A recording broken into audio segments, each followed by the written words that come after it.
When we talk about the oceans, we talk a lot of times about bad news that's happening. Sea level rise and climate change effects like sea surface temperature increases and coral reefs dying because they're bleaching and all this bad stuff that happens around like small islands where their shores are just all plastic from plastic pollution from other countries and things like that.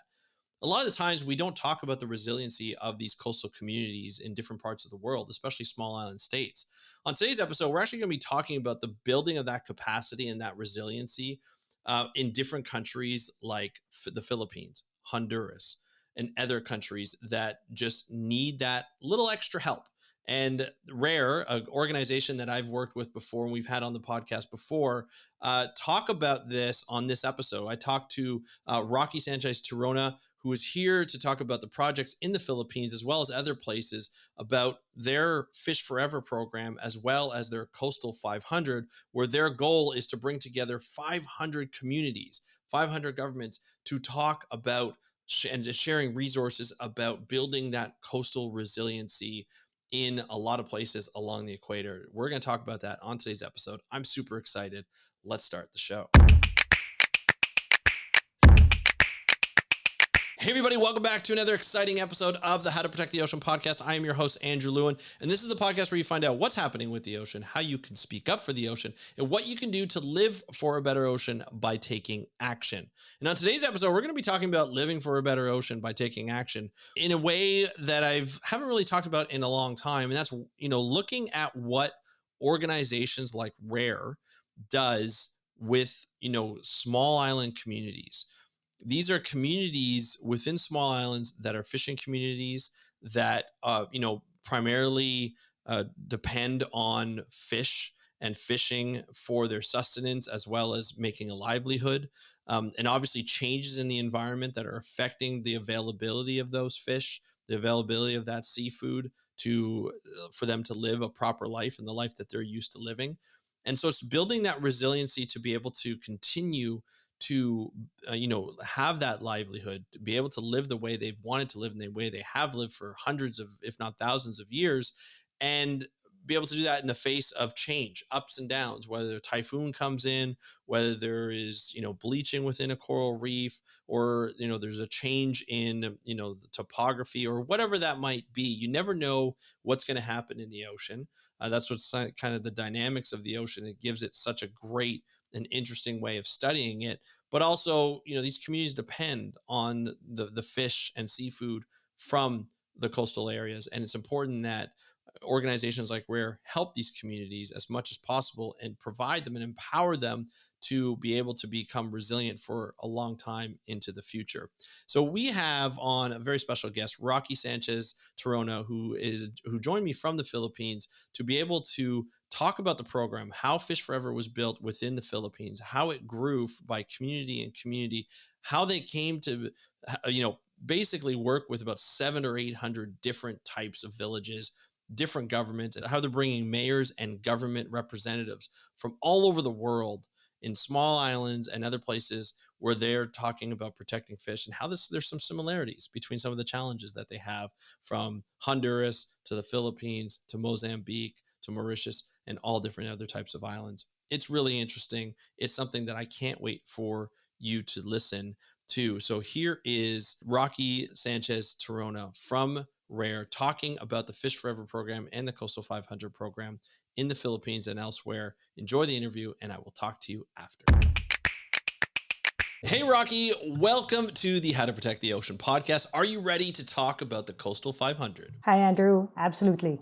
Wonderful. I love the name Coastal 500. It almost sounds like one of those F1 races or like those NASCAR races. It's really sounds really exciting. I'm looking forward to getting into this because this is how this conversation sort of came to be. Rocky and you and I kind of got together because of a common colleague, Zach Lowe, who works for Rare just like yourself. And he reached out to me. He's like, Andrew, you've got to talk to Rocky about Coastal 500. There's some new progress that's been made. We talked a little bit about it in my last conversation with Rare with Steve. But there's been so much that's happened since. I'm looking forward to getting into this conversation. But before we get into that, Rocky, why don't you just let the audience know who you are and what you do? Sure. So, my name is Rocky. I'm based in Manila, in the Philippines, and I am the managing director of a program called Fish Forever at Rare.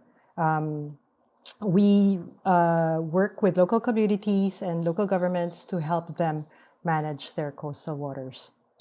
It's quite an interesting program because you work in the Philippines obviously, but there are a lot of fishing villages in and around the Philippines who rely heavily on fishing for for sustenance, for getting paid to feed their families, to get kids in school. That's a really cool thing, a really cool program to be a part of. um, how did you get to working with Rare? Like, where did your interest in this type of work start? So I have always loved the ocean. I'm a big scuba diver. I've been doing it for almost 30 years now, and so any excuse to get in the water, I will Yeah, take it. nice, um, nice. my first life was actually in marketing and advertising Oh, okay. communications. I'm sorry, I sold a lot of shampoo Yeah, hey, uh, got to make and a living stuff. somehow, right? Yeah, yeah, Yeah. for sure. Um, and but increasingly over time, I really wanted to try and see whether those skills could be applied to meet really the things I really cared about.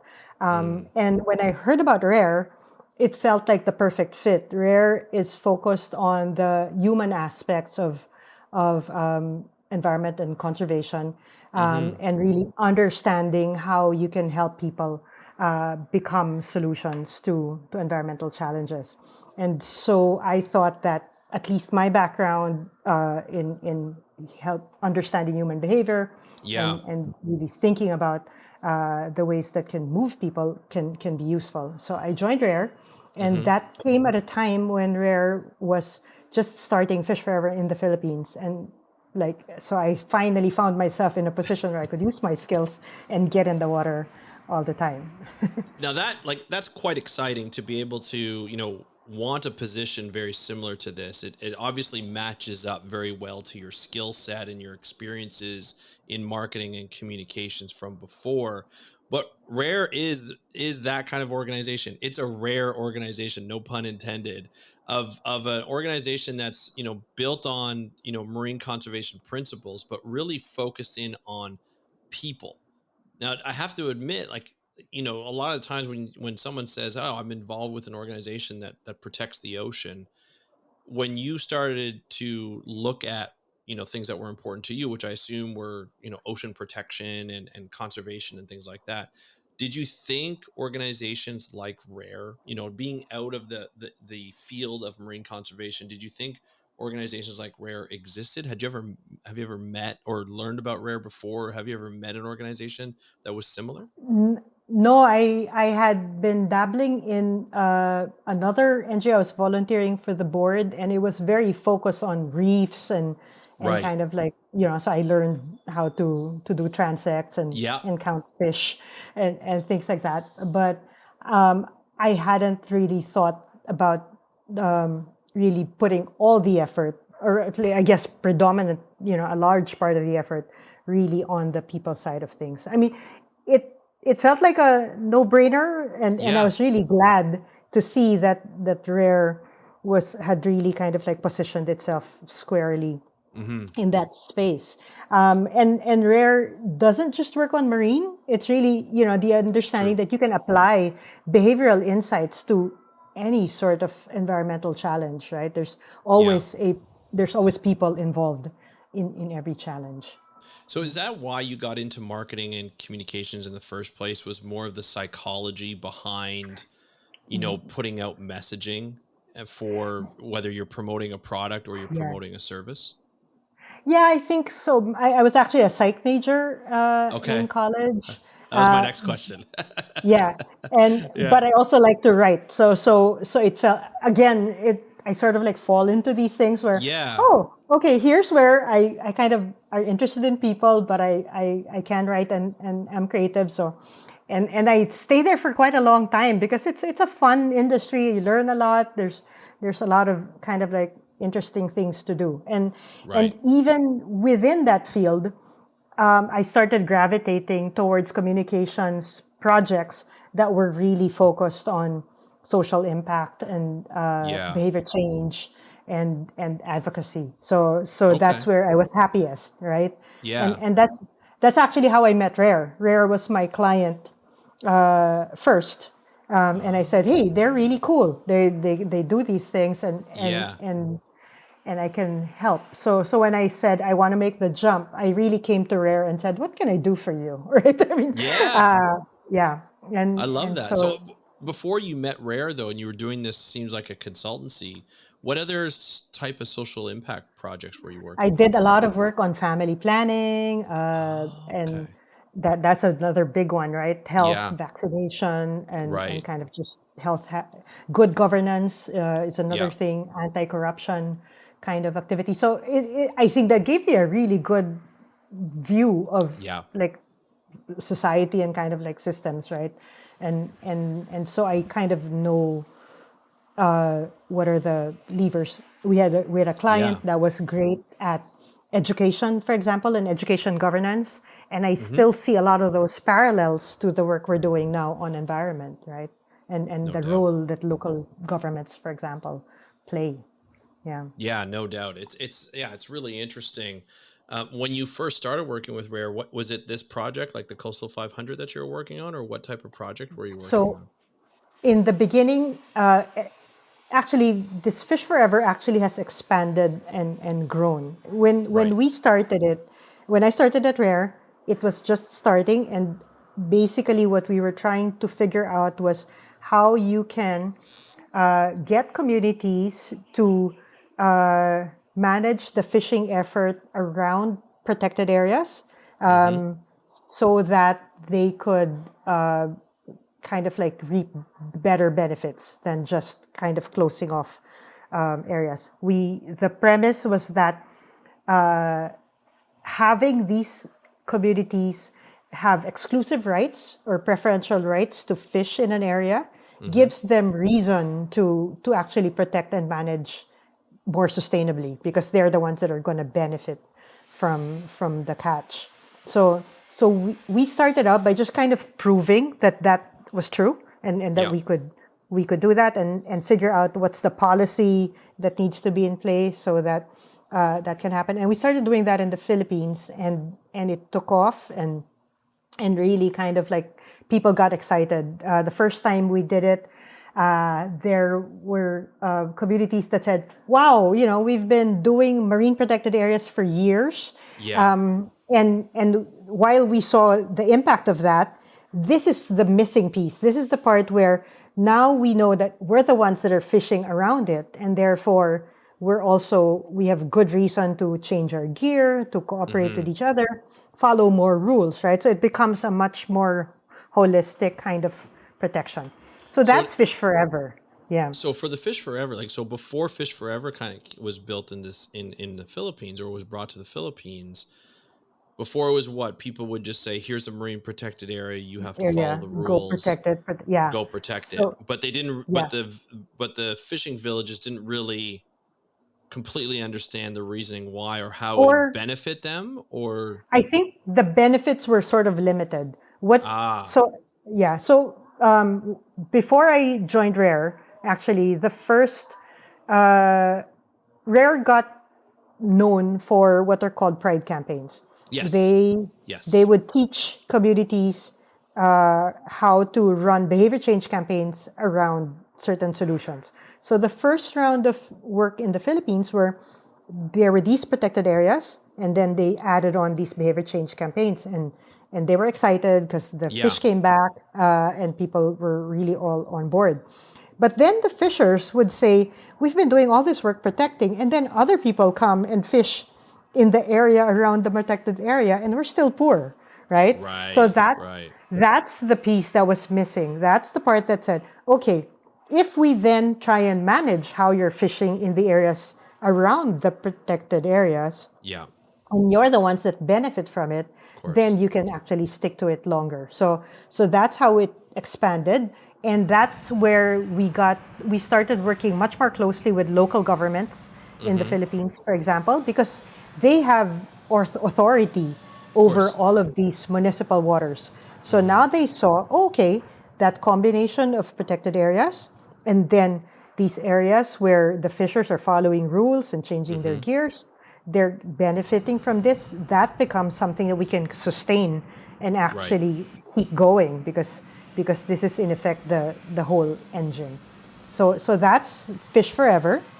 Right. And then when coastal, we thought we got the idea for Coastal 500 when we realized just how much power the local leaders, like the mayors Mm-hmm. that were on board, uh, had in making change happen. Right. So when you had a good, inspired mayor that really pushed things, made the right calls, the policies, allocated budgets, showed up at these events and told fishers why it was important to do this, things moved a lot faster, and Ah. and it really paid off. So we thought then the next logical step is to bring these mayors together so Yeah. that they could learn from each other, inspire each other, Yep. and actually kind of like become a greater force That's really together. interesting. Okay. And so now that coastal, so you had Fish Forever that really helped show the benefits of a little extra management around the marine protected areas, so that the local area would benefit more instead of having everybody else come in and benefit from Hmm. this protected area, even though they didn't really necessarily make the sacrifices that Yes, the local fishers would do. And then Coastal 500 kind of expanded on that, where it started to bring in the local mayors and other bodies like municipal and regional bodies to say, hey, let's expand on these protections. Am I understanding that right? And so exactly. they got more involved. So for the mayors to get more involved, I guess it's interesting when you have like local management where like there's a community that's managing it, but then when the government comes in and says, okay, we're going to manage this a little bit more, how does it is there does there need to be sort of community and government sort of talks before that happens? Yeah. So that's where the idea of co-management comes Right. in. Um, Depending on the country you're in, the level of authority that's devolved to local governments varies. Okay. We were lucky to have been starting it in the Philippines, where there's really a fully devolved local government, so they have authority Yeah. over these waters, and that the challenge was to convince the local government that they actually get better work done and have more success if they work with the community from the get-go. So Right. so they together, the representatives from the local government and leaders of the, let's say, the fishers, if they're Hmm. the ones saying, oh, this is the area that needs protection, these are the kinds of rules that will work, Yep. and and then everybody agrees on that and it's turned into policy by the local government, then Hmm. it's much easier to enforce, Right. and the community will support it more Yeah. over the long term, Well, right? and you get the buy-in from the community, so the legislation, the laws that get passed end up being a lot stronger because you have the buy-in from the community.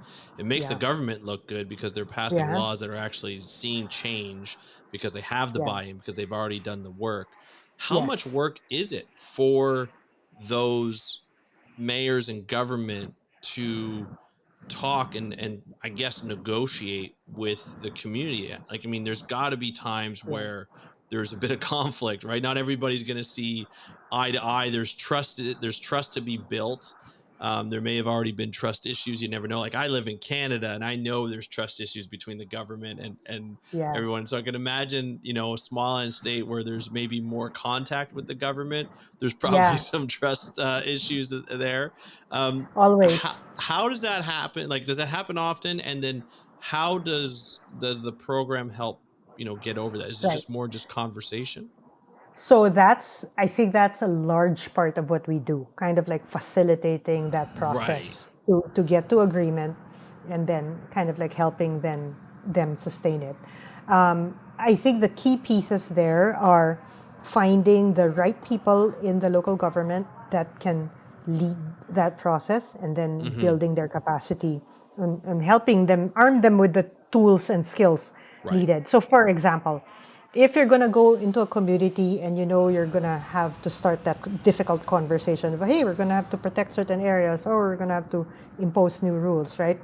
How do you have that conversation so that they're open to the idea and kind of like go with you along the way? So that's where we give them things like, here's a fish game where if you run it in the community, people play, they come to realizations about uh, kind of like how things are and what will happen if we keep them the way they are if we don't make any changes. And then, but they do it in a safe, friendly way where they're having Right. fun. Right. And they're much more willing to have the conversation afterwards, right? So providing those kinds of Mm-hmm. trainings and tools and Mm-hmm. processes, I think is where we come in, and that's where our partners have kind of said, we really appreciate you helping us do this and helping us also translate science in a Yeah. way that's easier to absorb and kind of like exactly what is needed by the community and not too much or Right. too overwhelming. Right. Yeah, And it's interesting because Rare has a really good reputation for working in collaboration with communities. You mentioned it like partners. It's not as if, Rare is going in, it's like, you need to do this, you need to do this, you need to do this. A lot of the times, from my understanding, is you come is like, hey, what help do you need? Like, what are your challenges that you're exactly. facing? So Rare continues to do that. So I assume, like, a lot of the times, once you get a reputation within some villages and some coastal communities, I assume other communities might be inviting you to help them and have conversations with them to help them solve any kind of problems that they're having. Yes, exactly. And that's sort of how we've been growing, where one community does it and then their neighbors say they want to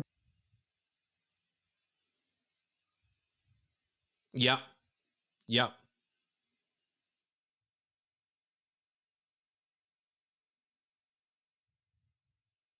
local governments.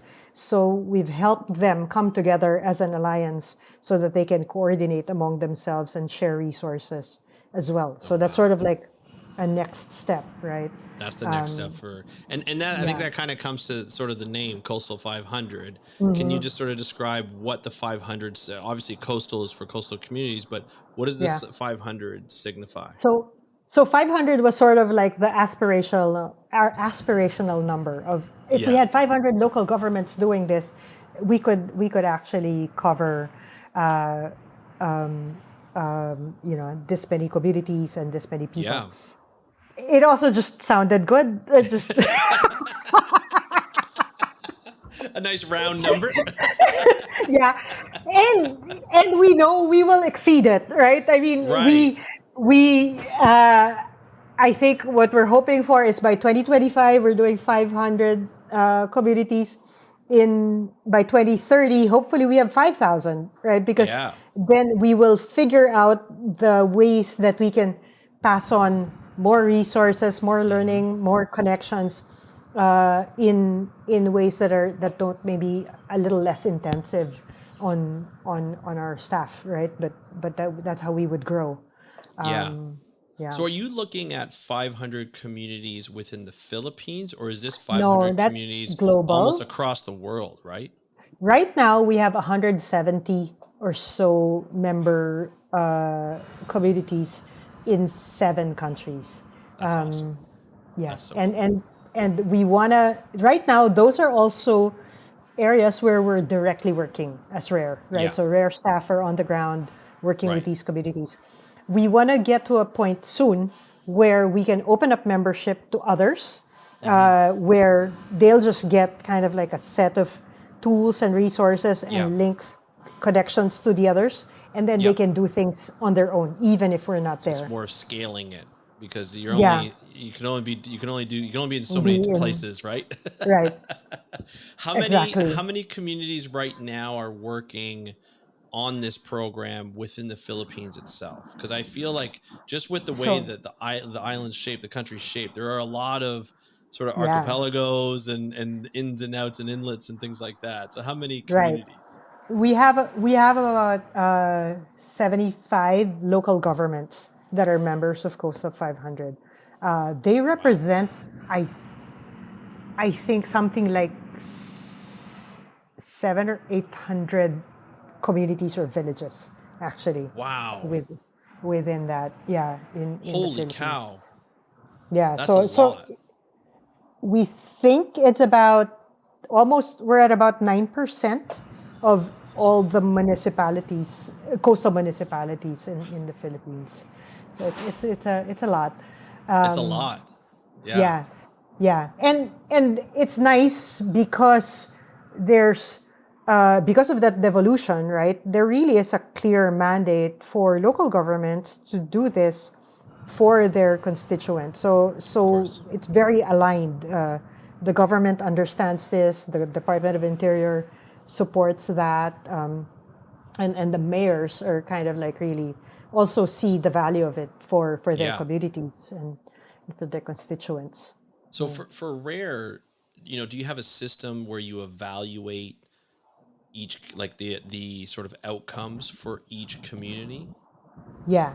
Although I will say that it's a work in progress. Of course.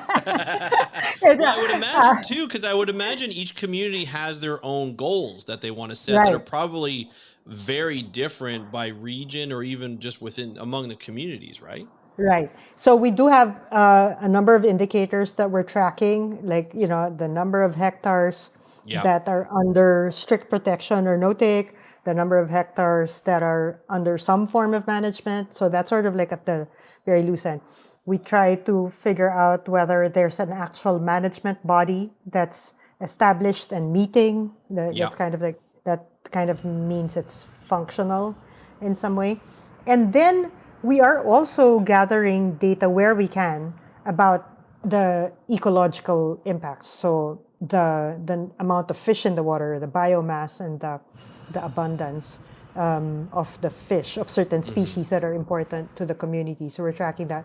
We're doing household surveys and tracking changes in how people are feeling. Are they feeling more positive? Are they feeling Hmm. like food secure or livelihood secure, kind of thing?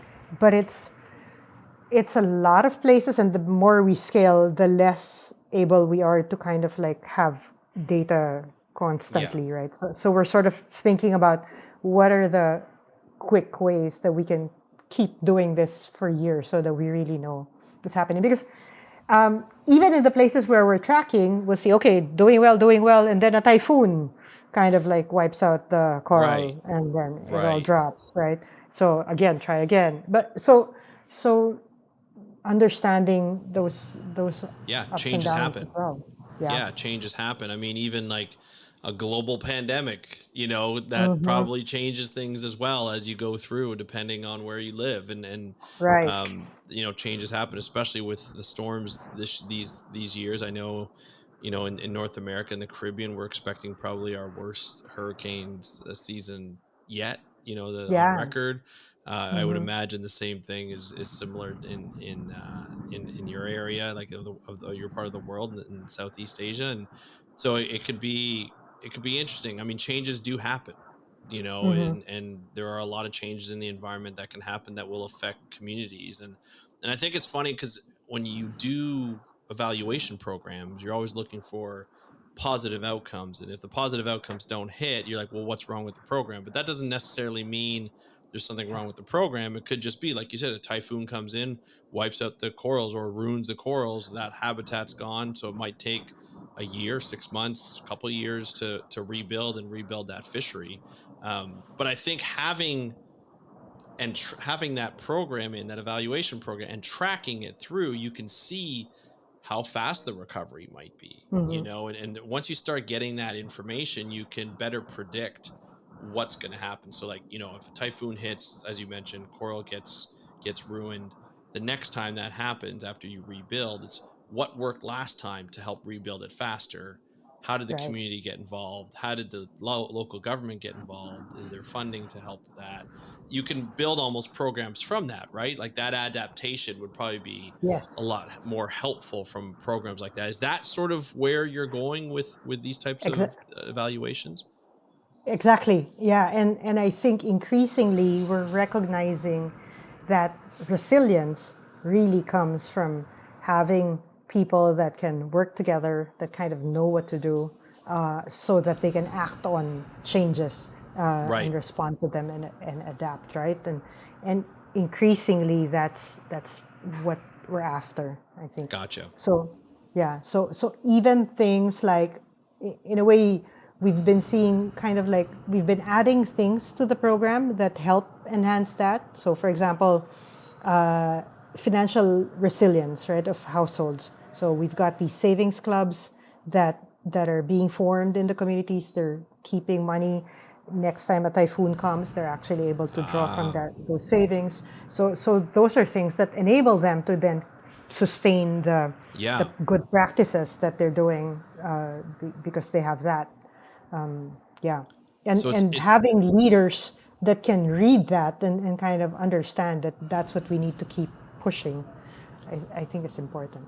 it's almost building that capacity to understand, here are the Yeah. environmental changes that could happen. Here's how it's affecting the community. We have the data, Hmm. and now you can track it, and now you can be better prepared for it, and each community can be better prepared for it, instead of just sort of going through the motions and never knowing what to do afterwards. Do you find that change is already happening? Like, you're already starting to see positive outcomes from, you know, storm coming through, and people, there's a bit of savings, or is it too early in the program to Yeah. see that No, type of so change? those we've seen. In fact, I Okay. love savings clubs because they're sort of like quick Yeah. return, right? They're Yeah. For a sure. 9 month cycle, they'll already have money. While the fish take 7 years to recover. There are days where we joke, let's just put up savings clubs. The payback is the Yeah. emotional payback Yeah. is faster. But yeah, so we see those. We've seen examples where, because they were organized and kind of like working together, when a typhoon comes, they're actually the team that actually helps the rebuild and kind of like does the in one place, they actually 2 days after the typhoon hit their town and their houses were destroyed, they were actually back in the water putting back the marker buoys for the protected areas, right? So because they Wow. know that that's important, Right. and they know that they actually saw it for themselves, that in the period right after the typhoon, they could get food from the marine protected Because it was already area. there. Yeah, so Yeah. that was their backup, right? So Oh, that's really cool. That's really yeah, cool. I love to yeah, hear that. That's yeah, amazing. Instead of before, if there was no marine protected area, everybody's fishing wherever, that could have been out overfished a long time ago. So when a right. typhoon And then hits, there's nothing you're not left. going to get anything. At least now you Yeah, can get something, and you can still feed your families. You can still pay for food, basically support your families, and things like that, and support a living. That's amazing, just to think about that. Now, it's interesting to work with, regions and different villages, as you mentioned, 700 to 800 villages, and talking about different regional governments.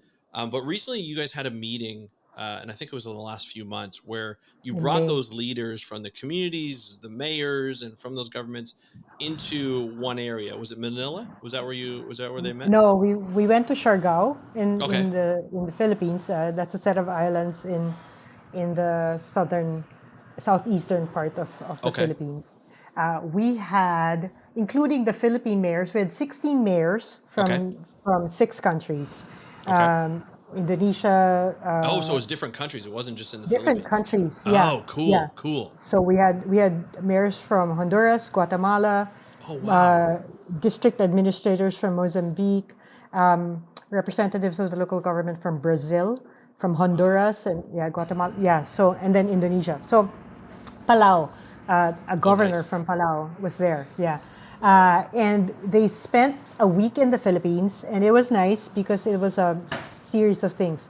The first 2 days were about visiting communities in Siargao, so two separate local governments hosted them for the day, where they kind of saw different aspects of coastal resource management, right? So Okay. on the first day, it was kind of like the protected area, the enforcement, the kind of like policies that the local government had passed, Mm-hmm. and then they talked to savings clubs. On the second day, it was a kind of like the ecotourism component, of the work that the local government was doing, along with additional social protection programs that they had implemented for their fishers, so insurance Yep. links to government projects, etc. So those were like the field trips, and then in the afternoons they would come back together and sort of brainstorm what this meant for them and kind of like things that they would want to do in their own countries and communities, right? And then we got them together to then also think about, okay, as a network, what could you do together? So we see that sometimes in alliances when they're kind of like associated, and they'll say, okay, we'll do joint enforcement plans, Yeah. etc. Yeah. At the national level, they can become a real powerful force for advocacy. In Honduras, the mayors all along this one bay have been working with the national agency to push for a law that will exclude industrial fishing from 12 nautical miles to really Wow. kind of like protect 12 nautical miles and reserve it for artisanal fishers and Yep. the communities that depend on them. And that will also take out some of the more destructive fishing Yeah. practices like bottom trawling. And if So, they so so if they that were just going like one or two mayors tried to do that, they it would probably not, wouldn't work. But the fact that they yeah, had 16, yeah, that made it that much exactly. more powerful. Yeah, Right. nice. Yeah. So Nice. that's super exciting, and it fires up it gets action from national Of government, course. and the communities are feel like they have somebody backing them up, right? So Right. that's exciting. And then we also have been taking the mayors to global events. So our Oh, cool. mayors have spoken at the UNFCCC COP. They've Nice. spoken at our oceans and the CBD, right? So, and it's a way to elevate the voices of local communities. I think that's one of the other very important pieces here. As the world talks about protecting the ocean, land, and sea, and hitting these targets, we have to make sure that we're not forgetting that so much of the, so many people depend on, these coastal waters, and that they actually have the power to make change happen and sustain it because they're the ones closest to the Yeah. resource. Yeah. That is so cool. That Yeah. is awesome.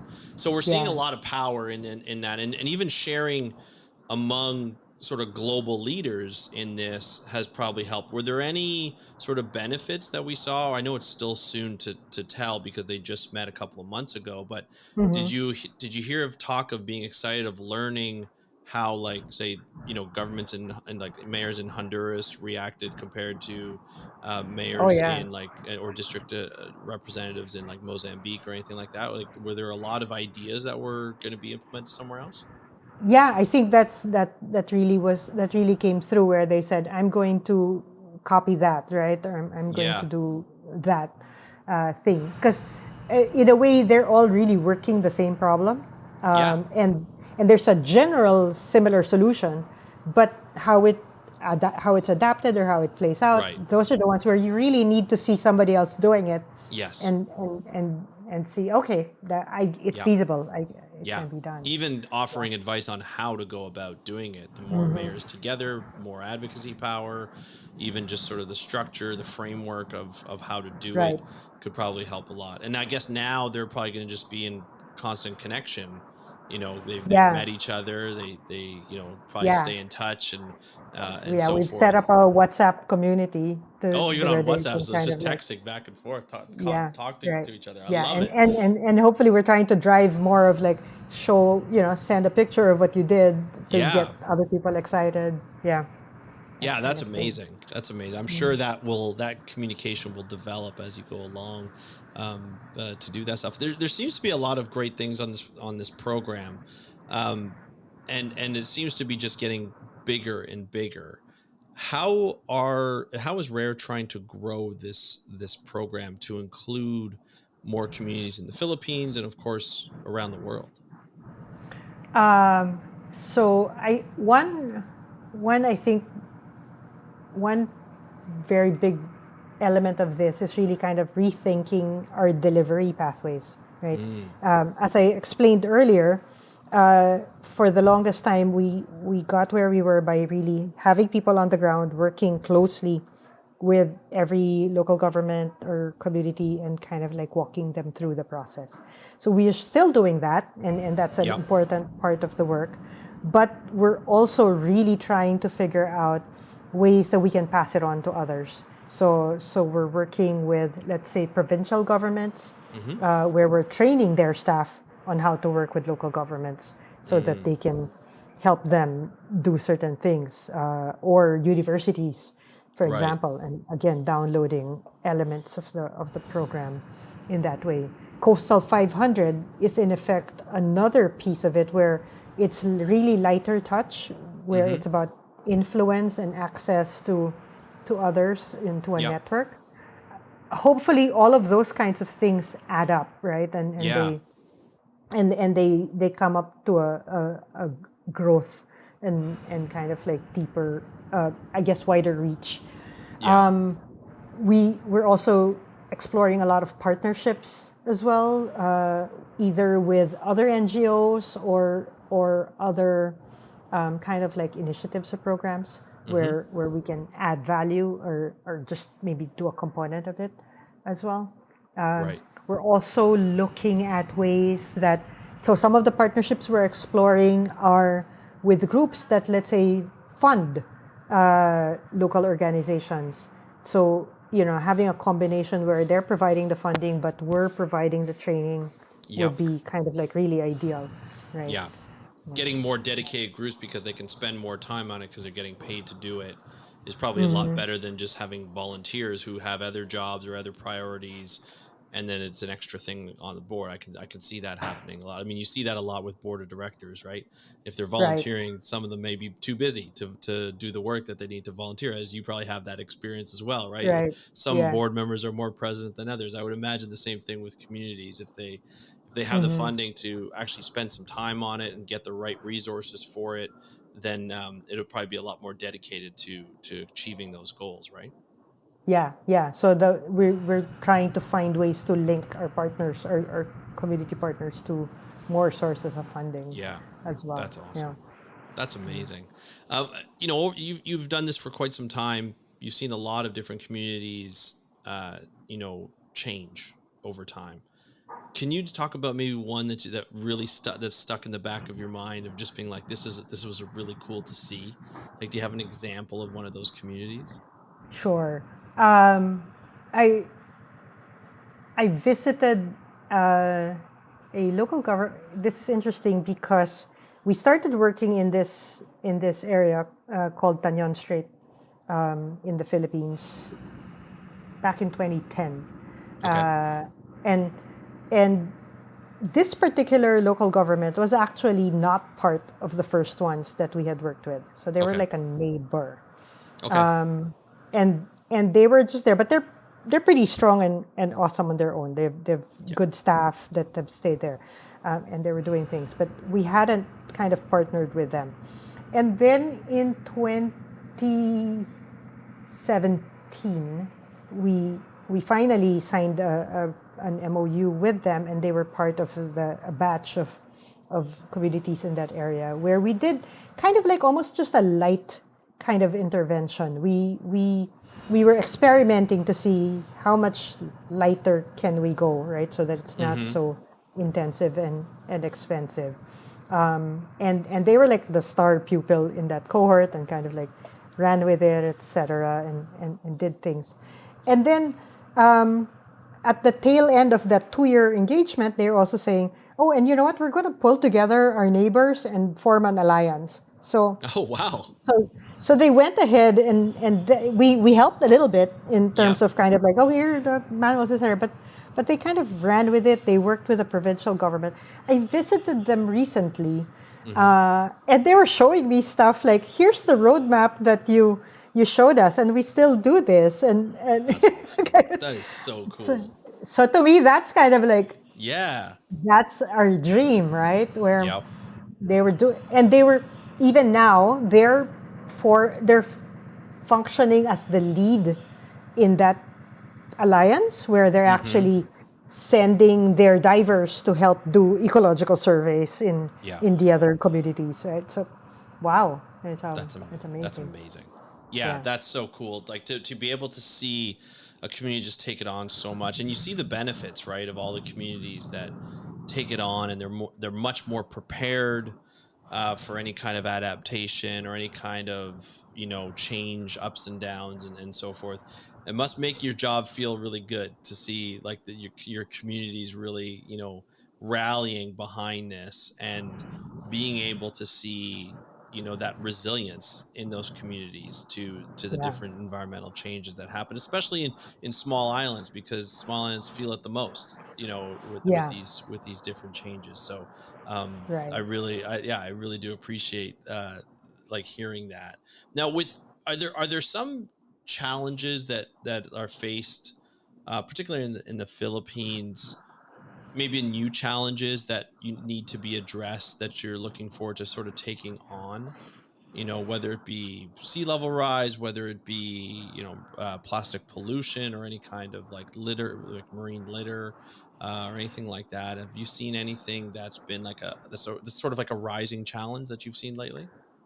I think in the Philippines and countries where there's high population and just kind of like the rate of coastal development, I think Mm-hmm. is the piece that's um, maybe uh, something to be confronted really. Yeah. And I think that's why it's so important to be working with the local governments where Mm-hmm. everything lands. Because then Planning and everything. Yeah. help, yeah, it's a lot of it has to do with planning and what's allowed, what's not allowed Mm-hmm. in the area. Because along with that are things like sewage going into the ocean, Yes. right? So, Yes. so making sure, and those things you can't fix without good land use and planning Right. plans and systems. Yeah. Yeah, no, So that's a big thing. One of the articles that Zach sent me um, mentioned it was the meet about the meeting, and one of the mayors um, mentioned, I guess it was in Siargao. Is that Siargao? Is that how you mm-hmm. pronounce it? Mentioned Siargao, yeah. how the mangroves, Mm-hmm. uh, protected them from Yeah. it was a typhoon that happened. I guess it was earlier in the 2021. That's yeah. 2 years ago. Yeah. Yeah, 2 years ago. So, can you just talk a little bit about like maintain, like you talk about planning, you talk about urban development, the importance of maintaining those coastal systems. This mayor mentioned how this was going to be like this was a huge thing. Does Yeah. that is that with all the members that are part of the Coastal 500, is that a common theme? Is mangrove, seagrass, coral Yes. reefs? Those are Habitats the, always. the Yeah. habitats are a big thing. Can you just talk a little bit about that? Yeah, And sure. So that case in Siargao is actually really interesting, and we really can't take credit for all that they've done because he was right. that mayor is pretty visionary when he first took office in the I think in the around 2010 or thereabouts, right? Okay. Uh, that's when he kind of really saw that they needed to address the threats to the mangrove areas. They've got the largest contiguous mangrove forest in the Philippines, actually, so Right. it's a big deal. But it was also getting cut down for firewood, etc. So he kind of like put in a lot of policies and systems in at the time, and kind of like demonstrated political will to really kind of like stop that. Then he met us in 2014, I think, and that's when we kind of like trained them on behavior adoption strategy. So they sort of like layered that on and applied it, and in effect deepened the impact of it. So that's really changed. He took it upon himself to add on livelihood programs around the mangroves that made it Gotcha. great more, again created greater incentive for communities to stick with protection. Yep. And so their payoff was really during Yep. that typhoon where it's there. And we've seen that in many ways, either for coral reefs paying off for food, Yep. etc. Yeah. um, Even and like then wave energy too, right? Dissipating wave energy that mm, comes in because those yeah. corals really do a good job at that, right? Yeah, the science just isn't great, so it's a little harder to prove it to Yes. communities. Yes. True. True. Yeah. Yeah, yeah. It's not as obvious that way, but yes, I think food and it's kind of like the main thing that people Yes. see when That's they how they think see about it. think about when they say coral. But with mangroves, it's this really kind of like that That protection. protection. Yeah, Mhm. I think this example right here is where you see the power of Coastal 500, because you have, a mayor who may or may not in the past have only been able to speak to a couple of other mayors in and around Mhm. the region to, and I don't know what the dynamics are in the Philippines in terms of how often mayors get together and how far reach they have with to other mayors in the country, Mhm. and even, but now we're talking over different, countries and different parts of Yeah. the world, and being able to share the benefits of maintaining mangroves, not only for protection but also doubling down and saying, hey, we're going to put livelihoods around the Yeah. maintenance of the mangroves and things like that. So now I see now where it's like, okay, other mayors start to see this and be like, oh, so there is a reason, not like more than one reason, to keep those mangroves in, instead of like, getting pressure from developers to be like, oh no, we're going to put a hotel or a resort here, or we're going to put a building here, or we're going to put some whatever development that might be. I think that's Right. really cool, because you get those mayors with those types of visions really have a lot more power in sharing And with other influence. Yeah. mayors. Yeah, Yeah. yeah, Yeah. I really think there's love this. also I think there's also benefit to it being a global group, uh, Yes. it- because in a way you remove the element of political competition and kind of like Yeah, parties, true. right? Because they're just mayors Yep. together, right? When Yeah. they're in that kind of a situation, so it's fantastic. They let their guard down. Yep. They're more open and honest as well, and Well, candid. and even seeing, as you mentioned before, the similarities of the Mhm. problems and the challenges that they face, and then how those solutions can maybe help, one in the Philippines and one in like Honduras or Guatemala or wherever that might be. There's a lot of power in this, and I really like the fact that, Rare is involved in this and trying to help and scale it to a point where it's like, you may not need Rare at this point too much, and it's a large organization, but it's a small organization for the impact that you're having. And I just appreciate the work that you and your colleagues have done to get this program off the ground and to help these communities, and to really empower the communities. I think that's really what's, where conservation has been heading for a long time, and Rare's been at the forefront of that. For a very long time, with Fish Forever and their other programs and the Pride campaigns that they've had for various, species at risk, and so forth. So Rocky, thank you so much for joining me today on the podcast to share this information. I know this is something that's very positive for us to hear and for the audience to hear, because we, every once in a while, we need some positive news about marine conservation, and we appreciate all the work that you've done. So thank you so much for coming on the podcast.